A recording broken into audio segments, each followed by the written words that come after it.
Oui, vous êtes à l'hôpital. Mais vous n'y êtes pas pour visiter des malades. Vous y êtes pour découvrir un homme. Celui que tous appellent familièrement le patron. Il doit être content, le patron. 3 cas, 3 guérisons. Je vois ici les articles dans la presse médicale. Une révolution dans la chirurgie du rein par le procédé du professeur Delage. Il est étonnant, le patron, hein? Je le trouve merveilleux. Ça se voit. Ça se voit même trop. Ben dis donc, Louise, t'en fais les frais pour le patron.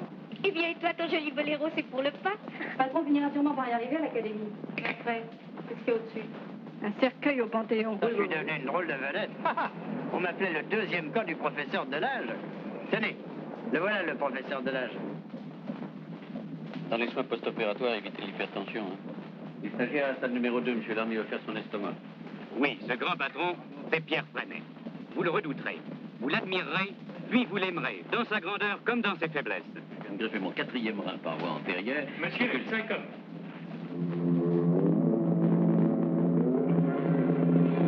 C'était un homme de peine qui avait du chagrin. Vous rirez, vous serez ému en participant à la vie des jeunes étudiants en médecine, tous influencés et dominés par leur patron. Demandez la main d'une jeune fille. Et surtout, jusqu'à l'internat, pas question de mariage. Là, mon médecin, c'est très joli au théâtre, mais dans la vie, les concours, toujours les concours. Mais très bien, travaille, je m'en vais. Enfin, t'es formidable à la fin, c'est toi ou moi qui prépare l'externat? Je t'aime bien, qu'est-ce que tu veux? Mais l'amour et les concours, ça fait 2. Qu'est-ce que tu as? Je peux même pas concevoir que parmi vous qui plus tard pourrez dire avoir été mes élèves, il s'en trouve un seul capable d'une erreur aussi monstrueuse. Vous, 10 formes de fracture du tibia? Fracture du tiers moyen, fracture du plateau tibial, fracture sus malléolaire. Vous avez raison, mais moi, ce que j'aime, C'est là, la peinture, je sais. Très joli, là. La sensibilité, la délicatesse. Seulement, si depuis des siècles, il ne s'était pas trouvé des hommes pour aller regarder d'un peu près ce qui se passe dans le corps humain, et s'y engluer les doigts dans le sang, et tripoter les boyaux, et s'exprimer sans nausée sur des cadavres dans les salles de dissection, eh bien, nous en serions encore aux incantations des sorciers de la préhistoire et aux herbes magiques des guérisseurs. Tu es terrible, oui, tu es sans faiblesse. D'ailleurs, cela, ta faiblesse de n'en avoir aucune.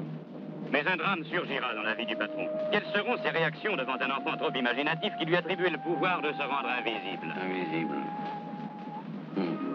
Au fond, il n'avait pas tellement tort, Albert. Depuis 20 ans, qu'est-ce que j'ai été pour toi, Florence?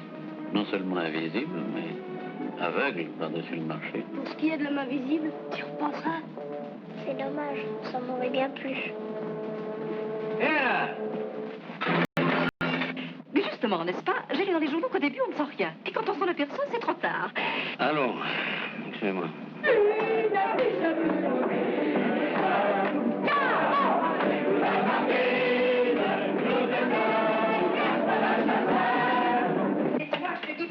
D'accord, on n'est pas dans une église, non? Mais lâche-moi à la fin. Ça ne te plaît plus? Pourtant, l'autre nuit, t'avais pas donné ta part au chat. T'en avais des beaux yeux cernés. Garce!